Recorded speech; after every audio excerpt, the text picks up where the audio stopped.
Friends, eto, gumawa ulit ako ng kilawing salmon. Alam nyo, talagang sarap na sarap ako dito. Tsaka hindi lang ako. Pati yung request to ng biyanan ko. Pupunta kasi si Jerlyn bukas doon. Ayun, ni-request na gumawa raw ako ng kilawin. Eto. Ayan, oh. Ano to, friends, yung salmon.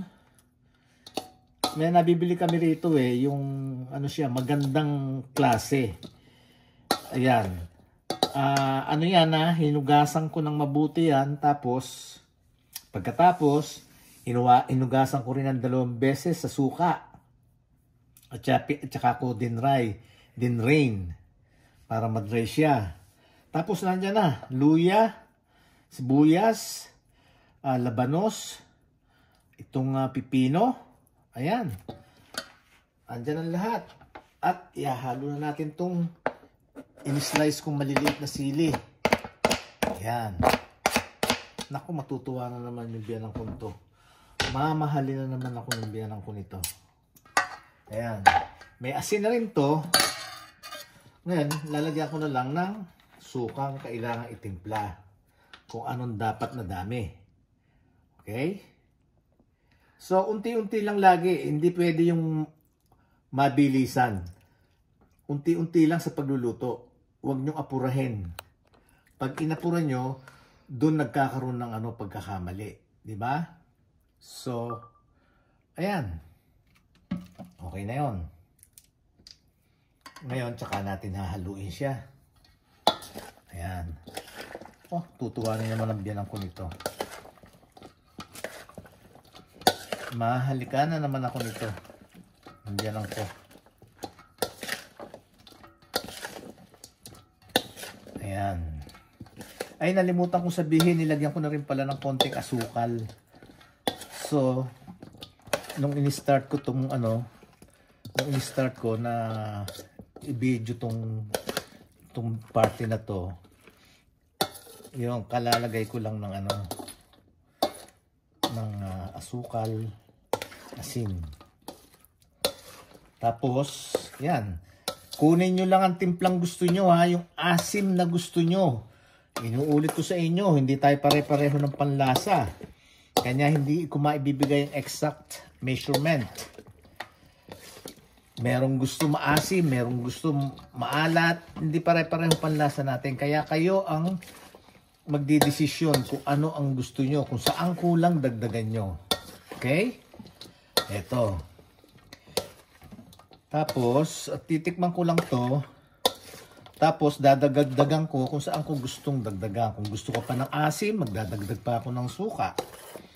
Kung gusto ko ng konting tamis pa, magdadagdag pa ako ng asukal.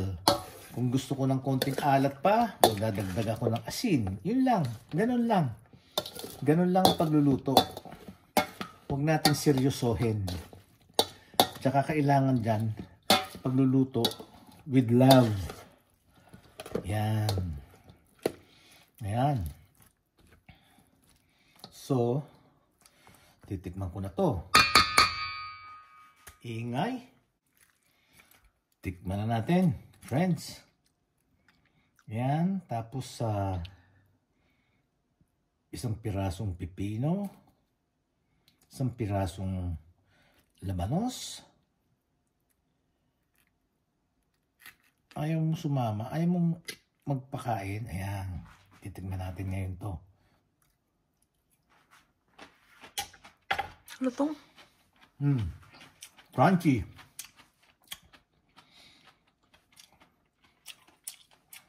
Okay.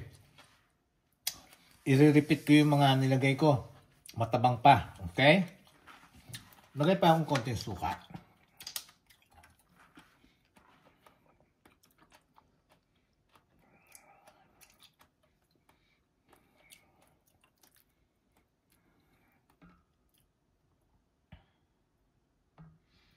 Basta ang importante, linisin nyo muna yung yung isda. Yan. At this point, tama na itong suka, for sure. Konting asin pa.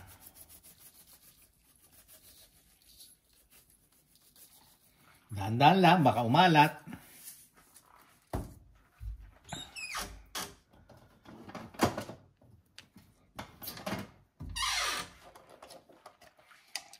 Konting sugar pa.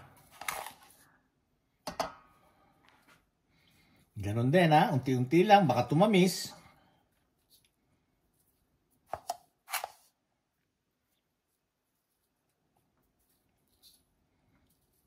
Ayan. Ulitin natin ang paghalo-halo. Marami kasi itong ginawa ko. Dahil yung bayaw ko, mahilig din dito. Gusto rin niya. Ako naman, happy na ipinagluluto ko sila. Pagka nagluto ako, pagkaluto, fresh. Ilalagay ko na sa container, ilalagay na ni Jerlyn. Tapos, ipipris na. Para frozen. Kasi, hindi naman yung laging pumupunta doon si Jerlyn Kaya ayun, pagka nagpunta siya, ayun, may dala siyang konting ulam. Tapos katulad nito, ayan, masisiyahan na naman yung diyan ko nito.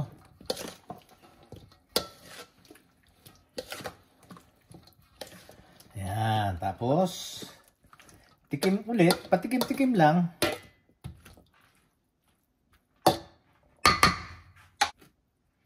Ayan, ayan. Isang labanos, isang himong labanos,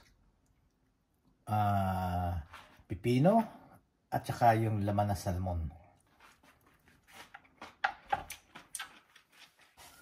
Dun sa sa mga bagong nakadaan lang dito sa sa video ko, unang nakapanood ng video ko, paki-subscribe nyo na ako, like and share. Tsaka pindutin nyo pala yung bell na maliit sa gilid pag nag-subscribe kayo, sa tabi na subscribe na nakalagay. Para ma-notify kayo pag meron akong bagong video. Yun. Kung nagustuhan nyo. Ngayon kung hindi naman, okay lang. I-pass nyo lang. Pass lang. Gawin nyo. Ganun. At ganun pa man, maraming salamat sa inyo.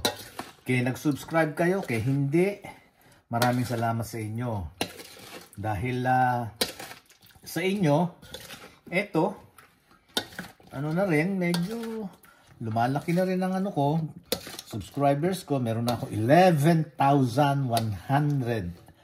Yay! Yun.